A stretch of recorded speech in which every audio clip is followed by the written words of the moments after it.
Legacy Maker, the All Sports Network. The place is here and the time is now. Let's take it round for round. And people gather round. Let's see who can win the crown. All the marbles involved. Football, baseball, or golf. Who's dominating the hoops? Who's talking false or the truth? Yeah, come and show me your war face. I show you my war face. No holds barred, so for your sake, you better show up in good shape. Valuable information is key to your domination. So focus on preparation. Online is your reputation. Yeah, it's one-on-one. You and me, ain't no fear in me. You will see. When it comes to this, you'll be wearing the number 23.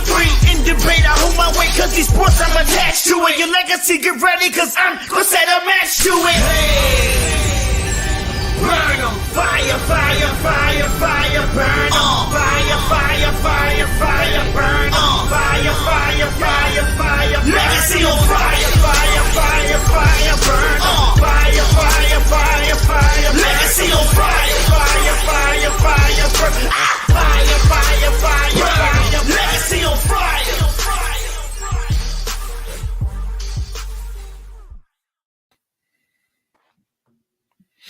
Welcome, ladies and gentlemen. It is episode 61 of Legacy on Fire on the Legacy Maker Sports Network, and of course, airing on Bowie Television in Bowie, Maryland. Once again, everybody, we'd like to thank you all for joining us. We got another great episode of Legacy on Fire. We got a lot of tussling to get into. On this episode, we got a lot to talk about. And this should be a very, very fun one. But of course, let me go ahead and introduce my esteemed panel with me. Of course, my co-host, the man to my, I guess, right here on the screen, Mr. James Brown. James, how are you doing today, sir? Doing good, man. Back for another week. Can't wait to get into it. All right. And right below me here, they call him the Stat Man. We got Russ Taliaferro. How you doing, Russ? Doing all right. Craving that great drink. You know how it is. I want that purple stuff in the back. I want the purple stuff in the back. And then beside him is my guy, Lamonte Thomas of the Legacy Maker Sports Network. Lamont, how you doing today, brother? Doing wonderful, man. It's always a good day with y'all, man. Ready to kill it. Let's do it. Just want some great drink. All right, we're going to go ahead and get this thing started, ladies and gentlemen, with one sentence.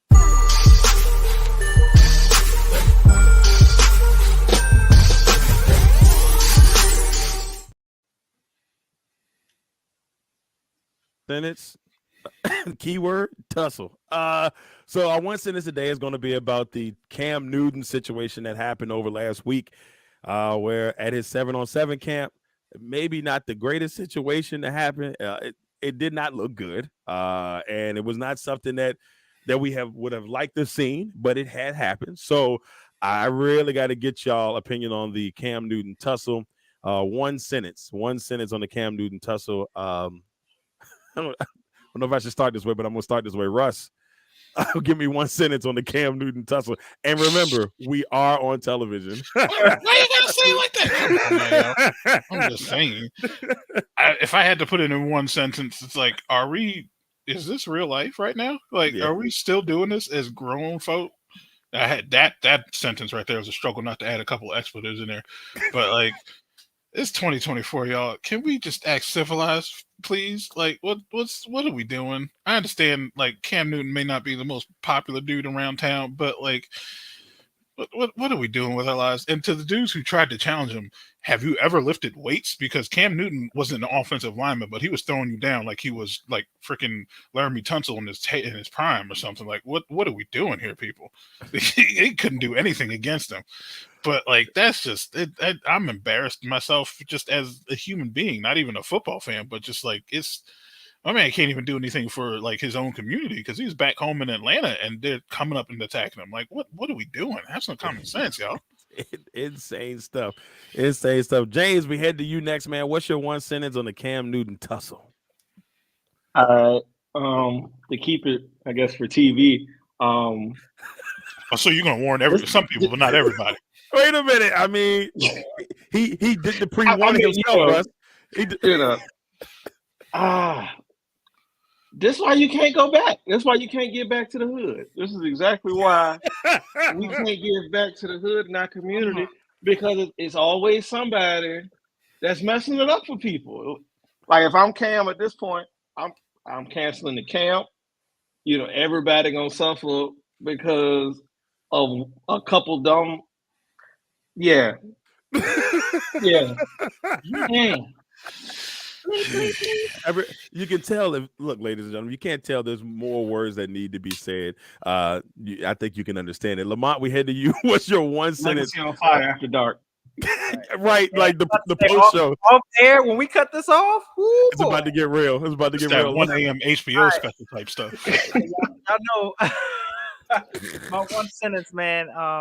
Actually, since Cam is Superman, I actually chose a line from Superman. Y'all know I do stuff like this. My one line was, "If you know how you are loved, not one of you would raise a hand in rage ever again." And the reason why I say that, and that yes, that line is from the original Superman, okay, the comics. Cam has invested, I think he said for this specific 7-on-7 tournament, about $20,000. He does that every time for a few years. He's been doing it for at least 10 years. So if you can imagine, I think I heard him talk about it. He threw a ballpark number out there, but about $250,000, I think maybe a year, every time he's doing stuff like this. Like, this man is a man of the people, right? He does this for his community. He does this for these kids. And for them to, I don't even know what it was about, but for you to even do that, knowing that's crazy to me. It's crazy. And then you got to respect him, man. This guy's 6'5", 245. He's a shorter LeBron James with a helmet on. Why are you fighting him? I don't understand. Like, for your safety, it's not a good look. That doesn't make sense. But like the most impressive part is that they were swinging, they were missing, and my man was like, I think Russ said it. They were just slinging folks. I mean, he just threw one kid. He had one dude in a headlock while he threw another one to the ground. Why he threw another one? I was like, okay, Cam, this is impressive. And then the other part, somebody, I don't know if they were trying to help him. It was some kid when they were like against the fence that came in, and right. I don't think he was trying to. I think he was trying to help Cam. But it was a very interesting situation. I will say this. Security guard, somebody lost a job because and whoever was doing security at this camp had to lose a job. There's no way. Security guard was at that buffet table trying to eat that food. Trying to get them Atlanta wings, bro. Hey, the impressive part for me was Cam never lost his drip. So the hat stayed on the whole time. It's a wizard hat. Still fresh. Had the glasses too, didn't it?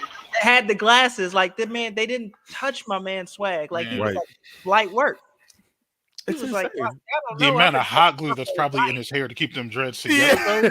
That hand ain't going nowhere, bro. Hey, I saw a comment in one of the posts where it was like, what's the magic hat from Harry Potter? The one. Oh wow! The one when you choose which house you're in. They said it was that one. Yeah. Oh wow! Cam was sure slithering that day, boy, because he was not playing games. Facts, no huffing puffing here, baby. Hufflepuff is like it's all slithering in that bad boy. Oh man, so yeah, that's our one sentence on Cam Newton Tussle. Look, one thing we learned from this: don't mess with Cam Newton. Don't mess with Cam Newton. Don't hire whoever he had security after this. Facts, like I don't know who you had for security, but those days your job is done. You're not even gonna be able to put that on the application.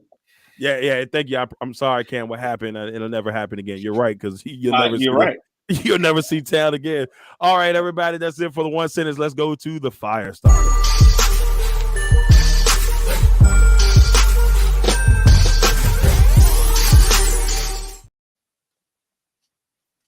One. A lot of sports fans are excited about this. It's been since 2014 since college football has been on one of the major platforms. Was it 17? 13. 13. So 13, yeah, that's right. Sorry, it's okay. Look, y'all gotta understand, Russ is resident. He knows exactly what he's talking about here. So it's been since 2013 since we've had a chance to have a college football game, and finally now we've got one coming out here in the next couple of months. And with that, it was announced that the players will get some compensation for the game, and that was one of the biggest issues coming out beforehand was, hey, there was no compensation for the players. Well, the compensation has been announced, $600 if they decide to opt in, and a copy of the game. Some people say, yo, that's too low. Some people say that's too, maybe that's just enough. And I want to hear what the panel has to say about this. Lamont, I'm going to start with you first. We got 10 minutes on this bad boy. What are your thoughts on the player compensation for NCAA football 2025? Well, I like it. I like that we finally got around to, compensating these student athletes for using their, image and likeness. I'm all for it. So the fact that, like EA Sports, the slogan, if it's in the game, it's in the game, right? So I'm happy that they're doing that. Is it enough? I don't know. They have discussed, players that have a larger presence, and obviously a more expensive NIL, name, image, and likeness. That there could be a pay scale difference in the future, but we'll see. It's hard to scale that. Like, I guess that will be the next question: is how do you differentiate that? But I'm just glad to see the NCAA doing the right thing and paying these people for for using their names. Yeah, I got to agree with you on that one 100%. James, we head to you next, man. What are your thoughts on this? Is $600 in a copy of the game enough? I mean, I think it's definitely a great starting point. And also, we got to see how the game actually produces. We got to see how it sells, what the numbers look like. And then again, for the players, what's the rules? Do you get like a special commemorated copy? Do you get a school or university edition? Because depending on how it goes, the players could sign that. They could, have their likeness added to the game case cover, making it more valuable for them, where they could in turn turn around and try to sell that to make money, or turn around and auction that off, or do something else with it. So it's definitely a great starting point. Will we see more in the future? Probably, for sure. But I'm just excited the game's back. So we finally get to have a part of, in a sense, our childhood back, man. I'm excited. Yeah. I can't wait. Russ, we head to you. Not saying that Russ is a little bit of an expert in the situation, but a little bit of something going on here. Russ, I want to head to you, brother. What are your thoughts on the compensation for the players? $600 and a copy of the game. First off, pre-orders are available now at GameStop. I love it. But I think it's good enough for now. With everything going on before then, it's about progress. The progress to get to the point of them being paid for the likeness, the progress of them to get to this deal. And eventually I think it's going to be more than $600. I don't know how quickly they'll get to there. But like, now that they're starting to get paid for their likeness, I guess the simplified answer for me would be the logical step for me really would them to be some sort of like players union eventually, to where they work out deals for this naturally. And with the NIL and all that kind of stuff coming in and out, because they're getting money from that too as well. So it's just it's a bunch of craziness, because even with the $600 that they're getting for that, I don't know in particular some of the in and out details, because Caleb Williams, technically I guess he's not a college player anymore, but does he get a copy? Because he might be on the cover of the game himself, who knows. But I think 600 and a free copy of the game is for now good enough, because again, games ain't $50 no more. This game's going to be $70 for brand new. Yeah. So that's better than nothing. And most of these kids have a PlayStation or an Xbox already. So they have what they need to play it, and they're going to play it. But I think $600 is a good starting point for now. But I do think eventually it's going to increase, especially if they get some kind of players union. Yeah, I like what they're doing here, because for me, $600 in the game, especially when you got to think about how many players there are. And it's going to be a lot of money that EA is going to have to shove out to each player. Now, here's the kicker. They're going to probably make a crap load of money off of this game. So there's going to be a double-edged sword there. But for me, I think it's a really good start. I also agree with you guys on that. I think it's a really good start, a chance for the team or for the kids to kind of just get a feel for it. And like you said, you could benefit off of the game. I like James' idea of, because I was actually going to say the same thing. It's like, if you can get yourself on the cover, like when they send you the cover, there's a picture of you playing in the action. That's pretty cool. Like, I wouldn't even sell that, because that's something I can say I was a part of that first crop. That down the road, if you decide to sell it, 20 years from now, that's going to be worth some money. So I think it's a really good deal overall. I'm pretty excited about it. Now, we still got a few minutes left on the topic, so we won't stay in long, but I do have a couple other questions for y'all. All right, real quick, going around. Who are you playing with first? in the game. Lamont, when you first open, wait a minute, what's that behind your head? Who are you leading to championship glory on that first go around? Go Blue, the national Go champions. There's no other answer for me. And the funny part is, I stopped playing the old NCAAs. I got so PO'd. All right, I'm gonna keep it PG for the audience. I got so PO'd because the game was so real. I don't know if you guys remember back when you're playing in the opposing, like you're playing in the, you're playing an away game. And you're making that drive to win the game, and they have the screen shaking up and down. Because that's the fact of the audience, right? Yeah, I was playing Ohio State on a dynasty, and I was on a heater, and I messed around and lost that game because I turned it up to like the highest level. I was high. I didn't want to look at the game after that. Forget playing it. I didn't want to look at it. If you said NCAA, I was mad. Like that's how crazy it was. So I mean, just the nostalgia from it. I gotta go Michigan. All right, James. Who you going with first? Who you gonna have the lead to championship glory? Who's gonna get to the Orange Bowl for you at some point? Oh man, I'm definitely reestablishing dominance in Blacksburg. Tech's going all the way multiple times. The dynasty will be reestablished. We're gonna be dominating UVA and again on the game like we do in real life, year in, year out. And then maybe after that, if I get bored, maybe we go get Coach Prime one or two of them. So we'll see. Okay, all right, I can see that. Russ, I think I know where you're going. But who are you taking first? I doubt it. Glory? Really? Well, the team I want to use ain't even in the game right now because they're not an FBS team. Hopefully they'll be as DLC because you think about it now because 134 teams, all D1 right now. But back then when they had NCAA first come out, they didn't know really what DLC was. So now they have the chance to have DLC and put more teams in the game for more expansion to it. So hopefully, probably still not my team I want to use is not going to be in there because I want to use Texas Southern. I would take Michael Strahan's alma mater to national championship prime time. That's my dream. You got to take them to glory. You got to take them to glory.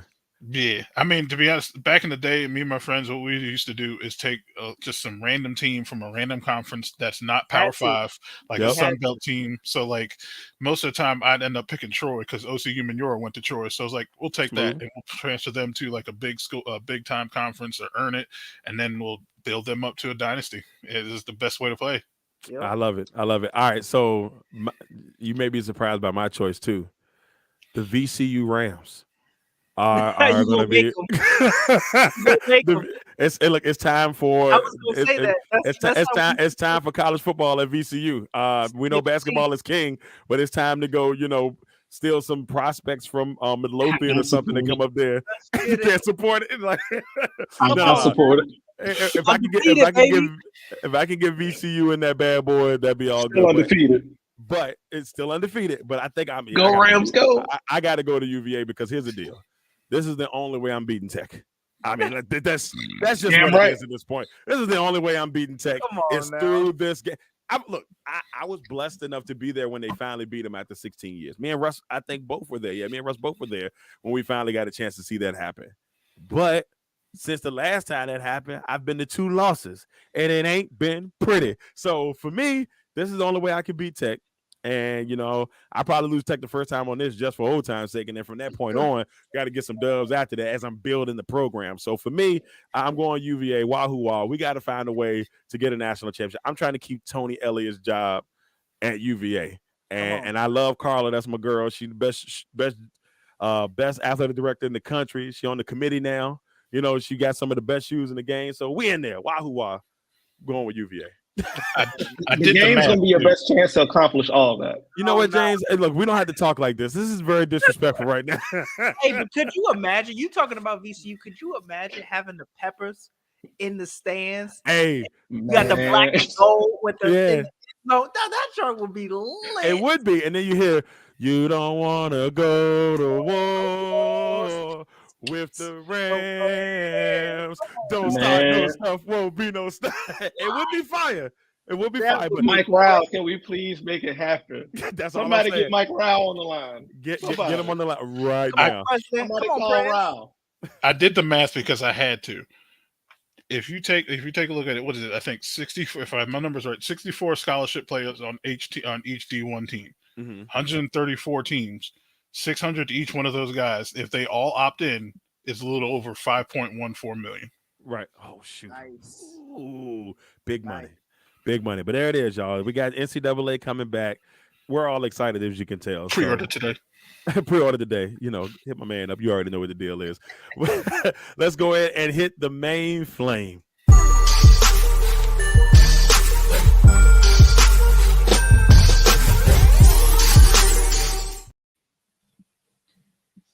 All right, so the main flame today, we know that the off season is pretty much in full swing. I know the league year doesn't start for like another week or so, but the off season is we already seen the franchise tags. We're already starting to hear rumors of where players can go. Here's the thing. The running back class is a really solid running back class this year in the NFL. So the question at hand is, which running back would you take this off season? If you're the GM of your team, who are you taking, to bring, or just if GM in period, like who would you bring in to help you on that championship run? So, Russ, I'm gonna start with you first, brother. What are you thinking here? Like, if you had a choice, I mean, I know one of these running backs pretty well, but who are you taking? I'm taking a time machine to give the $40 million to Saquon Barkley and not Daniel Jones. That's what I'm doing. But I kind of looked at it a little differently because, like, these guys, I think, fit in great places everywhere. And I don't think, not everywhere, but like in certain places. And then some guys I think would fit better in other places. Basically, just kind of seeing who fits better with who. So, like, for example, I think Derrick Henry, if they can get him on a good deal, I think, speaking of Michigan Wolverines, I think he'd be great in Chargers with Jim Harbaugh. I really think so because I don't think Austin Eckler is going to come back. But the stability of being able to rely on him, but then not having to, if they can keep somehow Mike Williams or Keenan Allen, I think that would be a great thing, a great fit for him. But I guess out of necessity or need and just who's been healthy over the last years, the best answer, I think, out of who would I want out of here is Tony Pollard, just because he's been able to play 16 games over the last couple of years. But it's sad to say, like, is he the most skill-wise, the top back out of skill-wise of these guys? Probably not. That's just being honest. He's probably not. But, like, sometimes the best skill is availability. And he's been the only one that's been available for each of the last, like, 4 or 5 years to be able to play a whole year. But, like, in their prime, I guess, barring any sort of injury, I'm probably going to – and it's hard for me not to say Saquon if we can't keep him because that's our number choice for my team. I would like Josh Jacobs, if I'm being honest. I just think he's really good. I don't know how else to say it. Like, I don't think he's the greatest blocker, but with the way we work, I don't think we need him to block in New York per se. But I'd probably take Josh Jacobs if I had to take any of these guys, barring any sort of injuries and not looking at health for a full season if we don't keep Saquon, because I think he'd be the best fit for us. And Tony Pollard is actually a really interesting answer, but it's not a wrong answer because he has been healthy and he has been playing. So you can't. He has. Look at anybody else in the top free agent for running backs. Every single one of them has missed at least like 2 or 3 games over the last couple seasons. You can pick anyone: Saquon, Derrick Henry, Austin Eckler, Cordero Patterson. He's pretty good. He wouldn't be a decent option for somebody because he can double as a return man, a running back, and a wide receiver, almost like a poor man's Debo, but like with less of a mouth. Gus Edwards, he's even missed times a little bit too, but like just your health is one of the most important things you can, especially at the most physical or one of the most physically dominating positions in the league. Like somehow running back has a shorter shelf life than offensive linemen in NFL. I don't know how that's possible, but it happens. Yeah, because offensive linemen are taking beating pretty much on every single play. So it's single play. It's a very interesting thing. James, we head to you next, man. It doesn't have to be one of these guys, but who's the best running back that you liked in this offseason? I kind of got to lean with what Russ said. Barring injury, I really do think it's Saquon. And to use his example of the Chargers, if you are the Chargers and Jim Harbaugh, imagine if you could get a Saquon Barkley, and then even in the draft you pair him with a Blake Corum that he had at Michigan. I mean, you're talking about a rushing attack now with a 2-headed monster. And you got a guy like Saquon who can run it, catch it out the backfield, possibly even line him up in the slot or, make some trick plays with them. So to me, best bang for your buck is going to be Saquon Barkley, especially if he stays healthy. Well, we got a lot of great guys out there. I mean, Derrick Henry, since he's come back from the little injury stint he had, he's still electric. He's still dominant. And then again, just imagine some of the teams that could use running backs. Like, imagine if the Baltimore Ravens picked up any of these running backs. Sheesh. Imagine if the Chiefs added any of these running backs. Like, these guys can go out and help a number of teams. So I'm really excited to see what happens with the running back market this offseason. But for me, my top dollars would go to Saquon Barkley. Saquon gets the top dollar for James. Saquon's a better runner than Austin Eckler, but otherwise they're the same thing. He's a better running version of Austin Eckler. I see you there. Now, Lamont, I saw you dip your head when James said Corum heading to the Chargers. I don't think you liked any of it. He don't want to see that. So I almost grew up, to be honest. I was just holding It's it back. conflicting interests. But the So fact you want to that, see him do well. The fact that the Chargers got my guy, they got Harbaugh, man, and see the Chargers or Chiefs get anybody, to be honest. You guys know that, but it makes sense. So I can't even be mad at it. But I think the best two, I gotta agree with Russ. I think I say Derrick Henry, of course, you can't ignore it just because he can be so dominant, at times, and you add him to an offense, it changes instantly, right? Like there's just so much you can do. And then the other one, I actually did have Tony Pollard. Not just the longevity, because he runs the ball so hard. Not only is he available, but he also brings a dynamic, right? Like a lot of these teams run a two-back committee. He's the change of pace guy. He's the guy that he can burst through the holes. He can stick his foot in the ground and change direction. He makes plays. So those are the two. But I mean, on a sleeper note, I'm gonna say Gus Edwards. Because even if he comes back to Baltimore, I believe that may be the key for them to actually get over that hump, right, and make it to the chip, because he's so consistent. Him and the other one, I said the one that no one's talking about that I think he just needs a chance somewhere else. I like DJ Dallas from Miami. That he'll be pushed out of Seattle, right? And if you think about it, because they have both Kenneth Walker and Charbonnet. I think that if he gets a fresh start somewhere and he gets the motivation, he can be a one guy that's part of a two-back committee that may blow up. That's interesting. DJ Dallas is a very interesting one. I'm not mad at that, though.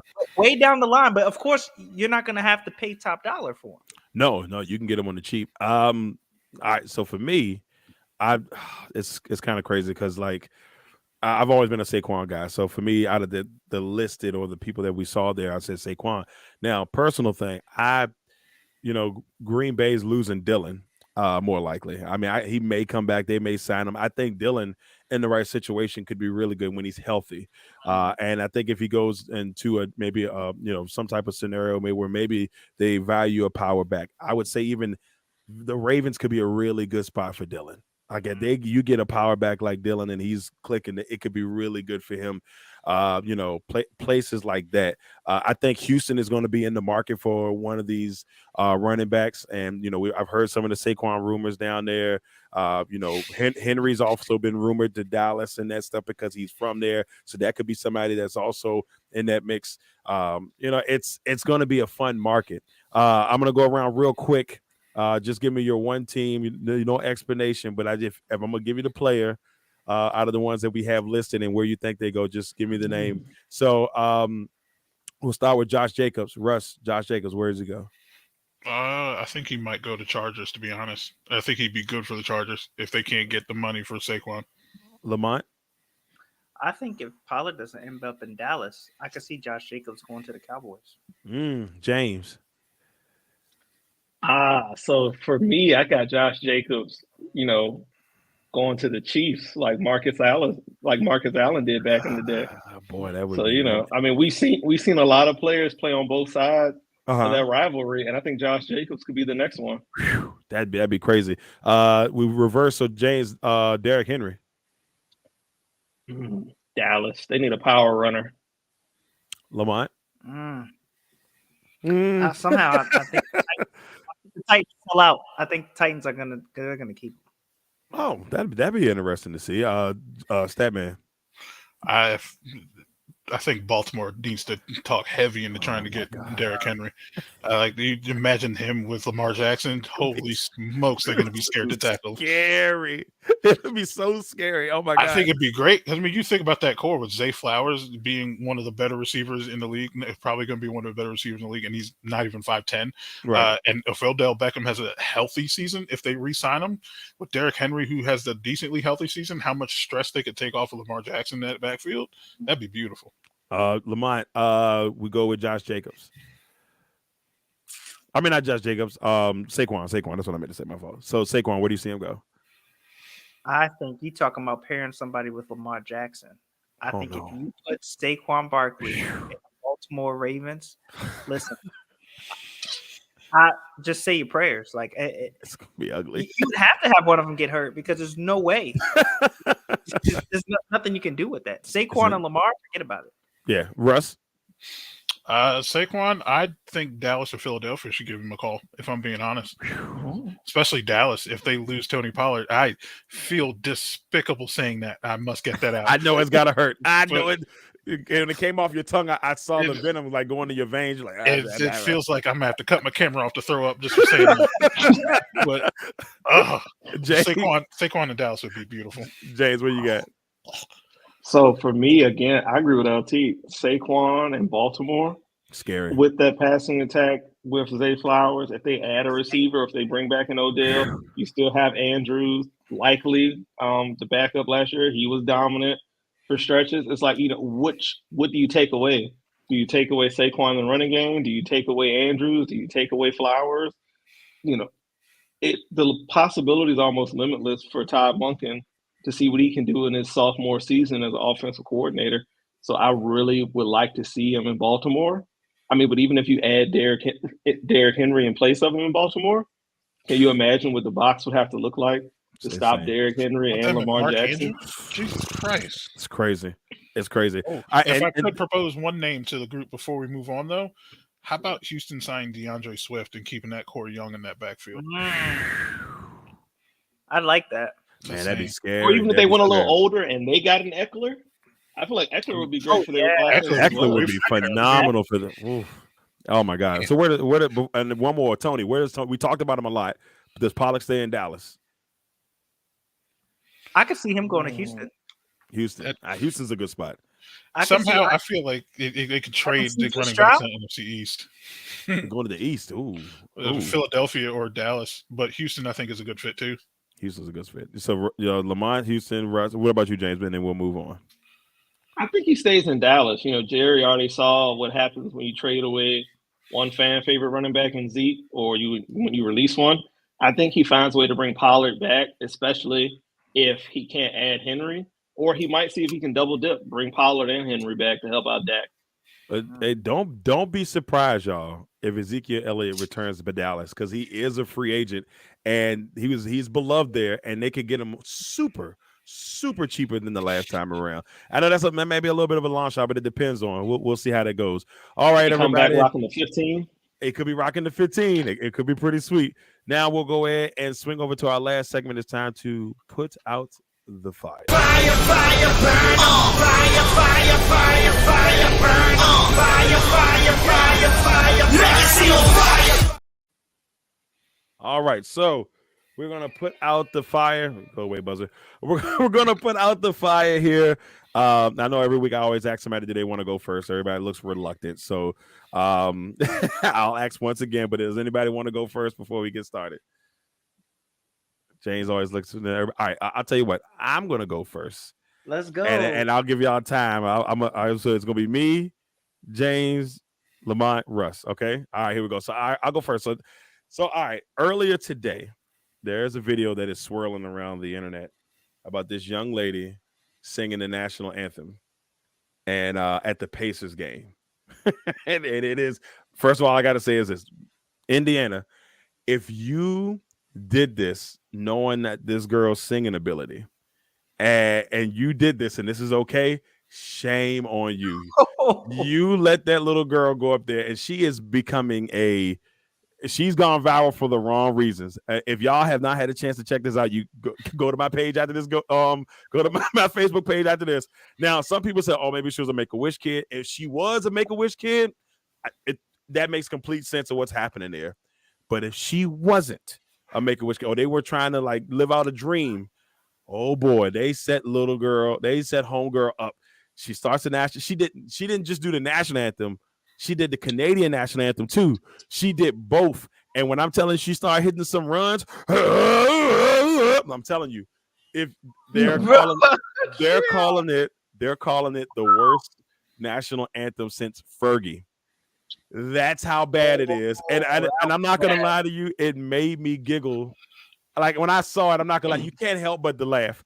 Because she is putting her heart and her soul into the national anthem on both ends. Now you had to go to the comments to see the Canadian one, but our national anthem was a piece of work. So Indiana Pacers, if you did this to this young girl and you knew her singing ability and you just did it because you thought it was gonna be cool, shame on you. If it is a Make-A-Wish thing, I take my comment back.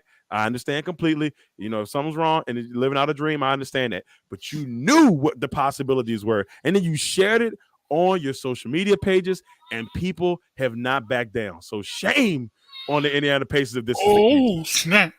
You heard it, didn't you? See? I'm looking at it right now, bro. That's nuts. Bro, they got hurt a 6-year-old in like the American flag dress and everything too. That's all right. I don't know if y'all can hear me. Can y'all hear me? Yeah. No? Yeah. Oh man. Yeah, I went bye-bye. You can't hear me? Yeah, I can hear you. Shoot. Yeah. Okay. Hold on 1 second, y'all. I think my sound went away.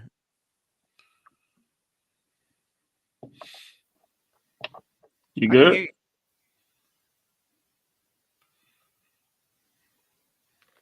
I don't know if you can hear. Can y'all hear me now? Yes. Yep. We can hear you. Can you hear us? Right. Yeah, I can hear y'all. It disappeared. So yes, that's what I'm talking about. And when I saw that earlier today, I said, I already know what my put out the fire is. I said, shame on the Indiana Pacers. Shame on them if they set their girl up like that. Now, like I said, if it's a Make-A-Wish, okay, cool. But it still made me smile because homegirl put supreme effort into that national anthem. So and it was way better than Carl Lewis's. I couldn't get up there and sing like that. So that's why I say it's hard for me to. It's gonna make you smile. It's gonna make you smile. All right, so that's my put out the fire. I think James is your turn now. It's time for you to put out the fire, sir. All right. So we all know NBA All-Star Weekend sucks at this point. The game is not worth watching. Nobody plays. Nobody tries. And for me, it's because I think there's not enough on the line.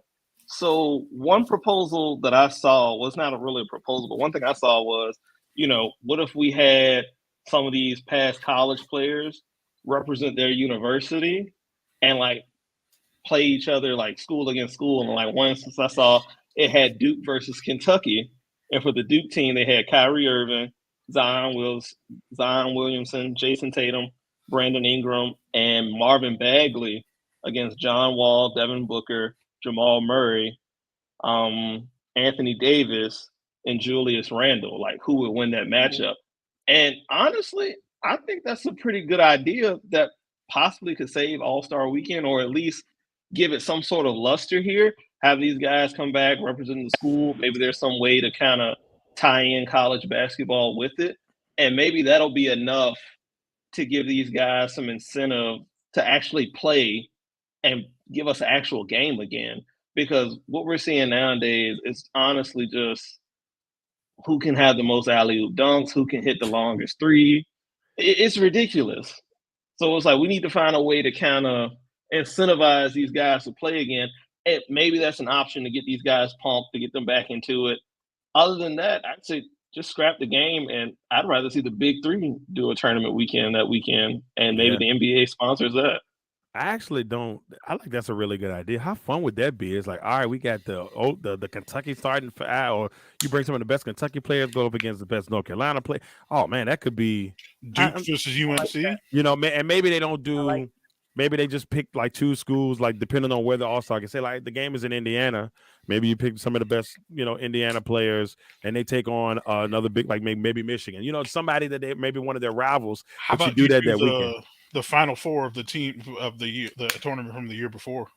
That could be something. That could be something.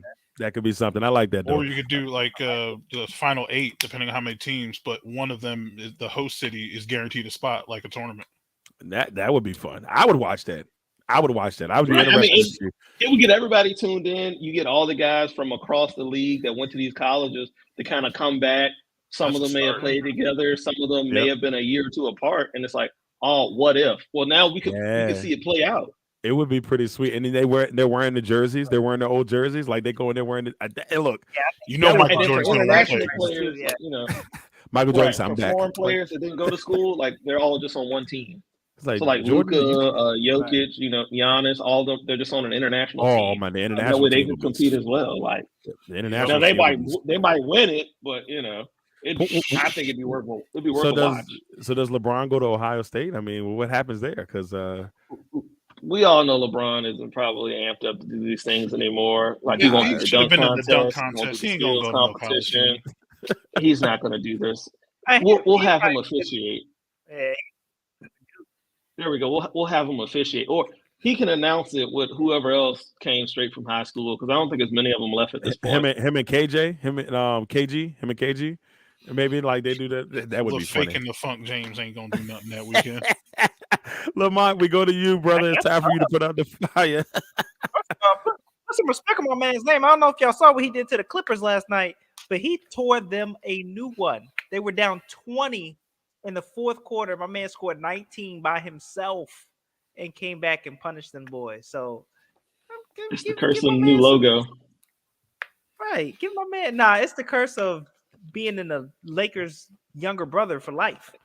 But anyways, I'm going to stay on the topic of the NBA when I put out the fire. And it is just purely not just for the All-Star game. Bring back defense. Okay, bring back defense. It's killing me that offense has gotten so advanced and you can't do anything on defense because of these rules now. Like, I want to see some defense being played. At the end of that game last night, they let them play defense. And I think that it makes it more exciting. In the playoffs, you don't get the same calls that you get during the regular season because they actually let players play defense. I'm not talking 90s hand checking type stuff or the 80s roughhousing. I'm talking about real defense, beating your guy to the spot laterally. That's what real basketball players want to see.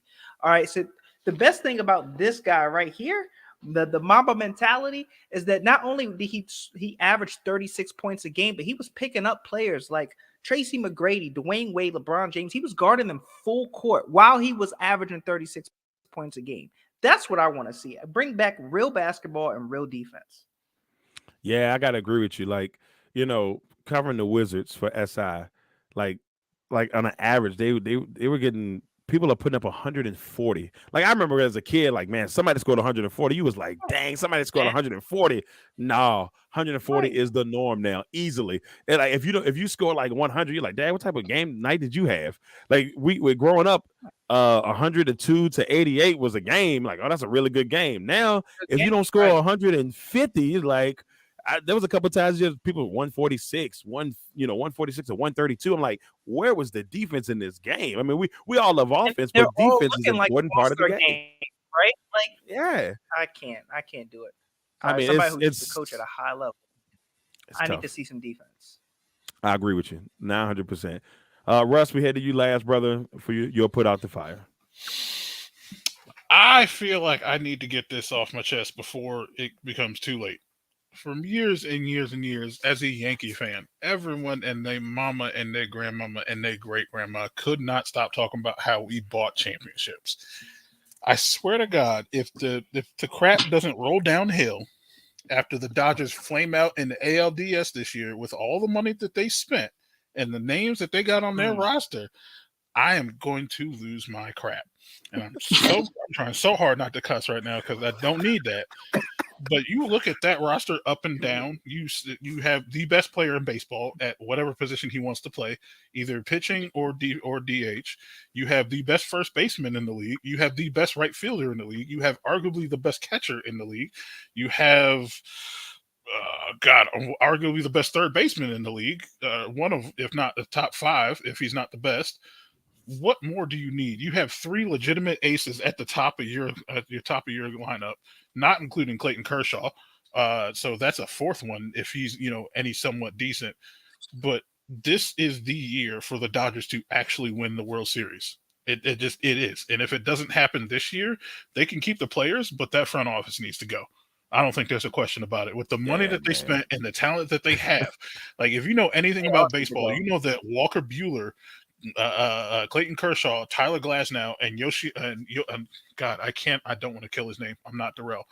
I don't want to kill his name. I'm not going to say it out loud. At least he's honest, though. I'm not going to say it out loud on TV, but you have those 4 at the top of your pitching staff, and then you have Freddie Freeman, you have Mookie Betts, you got Kike Hernandez, you got Will Smith, you have Max Muncy, you have what's his name, Jason Hayward, you have Teoscar Hernandez, who they stole from Toronto. I'm forgetting somebody, but if you see that roster up and down, there's no way that they don't win the World Series this year. If they have to have an injury at each one of those positions to get to having a legit excuse. Even if they don't win, they're full of it. Even if they have the injury, I feel like there's no reason they should lose. Look, at the minimum, they have to make the World Series. Anything can happen in the World Series, but I think minimum, they have to win 2 or 3 games in the World Series, not just to make it. You can't go in there and get swept. Like you got to have, if Ohtani gets hurt and you're like pitching for you night 1 or something, I can understand that, whatever. But you're right, Russ, 100%. You gotta make the World Series. You gotta win 1 or 2 games. If they have a 3-headed race for MVP in their own building. Not in the league, in the National League, in their own building. Because Ohtani's going to get votes for MVP. He's been if I had to say, he's been the most pure MVP winner since like Babe Ruth, because he's pitching and hitting at the same time. And what is MVP? Right. Most valuable player. Who's more valuable than someone who can be an ace on the mound and hit 30 home runs and steal 25 bases and hit for Did anybody like feel a 250 average? Did anybody feel like it was like watching him hit the homer, like when he came up the bat? Did you see that? Did anybody feel like it was like KD on the Warriors? Like I was just like, what is this? Is this real? Like this man actually, or it felt like the first time we saw both LeBron and D Wade go off for 30 each. Like what just happened? Like this man, he just homered on a team, like you said, on a team full of monsters. It was like this can't be right. High. Hit him high, hit him low. That's what it is, man. It's crazy. But I agree with you, Russ. They just got to, right? They have to win. They have to win. That's just mind-boggling if they don't. All right, everybody. I just looked at the name Russ tried to pronounce.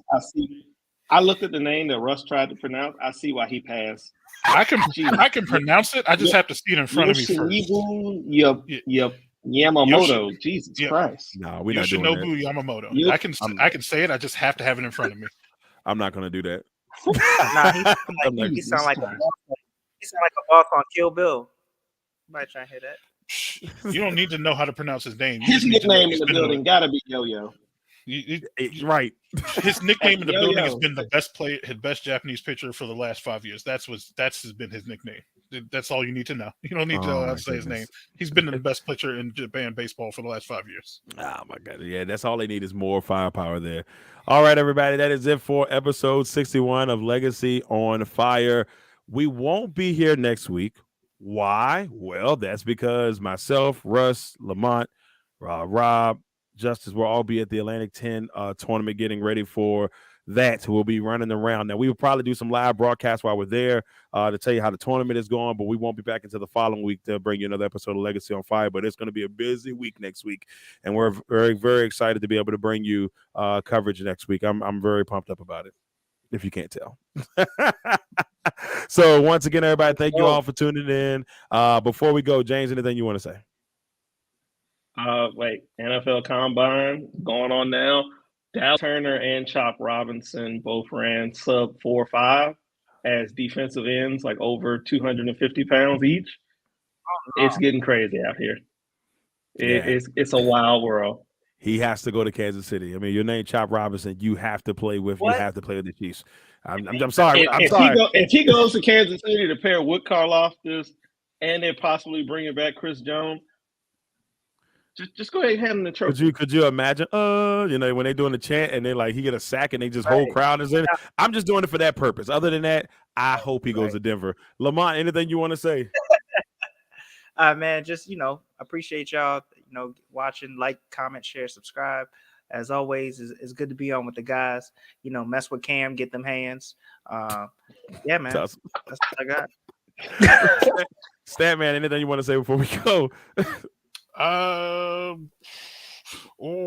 It just popped into my head too. Not this weekend. I think it's next weekend too, actually, because March, not the following weekend. I'm getting my dates confused. March 8th though. Anthony Joshua, Francis Ngannou, Saudi Arabia, next big boxing match. If you like boxing, make sure you tune in for that one. Oh, that should be fun. That should be fun. Last thing before we run, make sure you check out all the great shows here on the Legacy Maker Sports Network. Monster Minutes is back in full swing. You'll catch Becca Cottingham this weekend. Make sure you grab that. Also, Rob Johnson's sports show. I saw Cowboys talk early. Rob's got a show every 5 minutes. He's got Rams talk. He's got Cowboys talk. He's got the Rob Johnson sports show. Make sure you check out Rob. We got Legacy on fire. We've got a lot of great things going on right now. We just continue to push forward. Like I said, make sure y'all check in next week for our coverage at the Atlantic 10 Women's Tournament. It's the first time that we are going as a group in almost 4 years. So it's Pittsburgh all over again, but it's happening. But it's happening in Henrico County. I'm Darrell Owens, James Brown, Russ Taliaferro, Lamont Thomas. Thank y'all all for tuning in. We'll see y'all all in 2 weeks for episode 62 of Legacy on Fire.